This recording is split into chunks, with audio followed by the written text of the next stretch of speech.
girl I'm a motherfucker saying that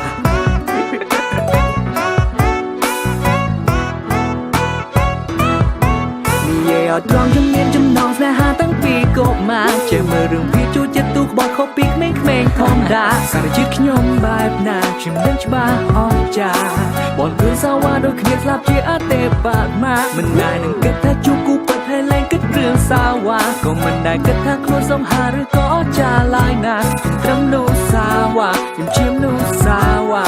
ខ្ញុំតែងតែទឿនខ្លួនថាកុំតែធ្វើបាបអ្នកណាខ្ញុំដឹងថារូបខ្ញុំនេះមិនល្អទៅខ្ញុំមិនយកអ្នកណាព្រោះមិនចង់ឲ្យរូបគេឈឺផ្សាព្រោះតែរូបខ្ញុំឡើយណាព្រោះខ្ញុំនោះសាវ៉ាខ្ញុំជាមនុស្សសាវ៉ាខ្ញុំតែងតែទឿនខ្លួនថាកុំតែធ្វើបាបអ្នកណាក៏ដឹងថាខ្លួនខ្ញុំនៅមិនល្អគ្រប់គ្រាន់មិនចង់ឲ្យអ្នកណាមកពាក់ព័ន្ធក្នុងជីវិតសង្ឃឹមជួបគូពិតមិនហ៊ានសាខ្លាចខូចចិត្ត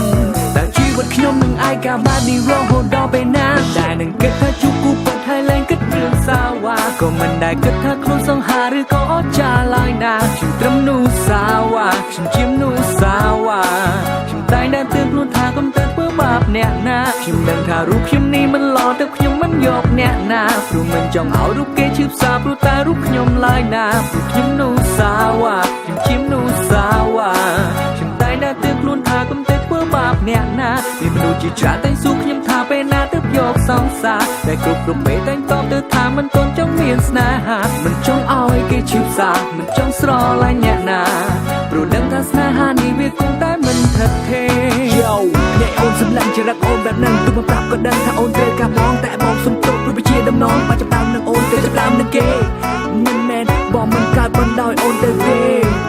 មិនមែនបងមិនកើតប៉ុន្តែកំណត់ថាជាបងវាមិនល្អទេមិនមែនបងមិនកើតមិនមានសម្រាប់បែបដូងនោះទេមិនមែនបងមិនកើតប៉ុន្តែកំណត់ថាជាបងវាខុសគេអារម្មណ៍លើរូបរាងកាយផ្សេងអារម្មណ៍ទៅជាស្នេហាផ្សេងស្រឡាញ់គេទៅយកខ្លួនឯងទៅរបងបែបប្រែមួយនៅបែបនេះតែជួបគូពិតហើយលែងគិតរឿងសាវ៉ាក៏មិនដែលគិតថាខ្លួនសង្ហាឬក៏អស្ចារ្យឡើយណាខ្ញុំត្រឹមនោះសាវ៉ាខ្ញុំជាមនុស្សសាវ៉ាខ្ញុំតែងតែទឿនខ្លួនថាកុំទៅធ្វើបាបអ្នកណាខ្ញុំដឹងថារូបខ្ញុំនេះមិនល្អទៅខ្ញុំមិនយកអ្នកណាព្រោះមិនចង់ឲ្យរូបគេឈឺផ្សាព្រោះតែរូបខ្ញុំឡើយណាព្រោះ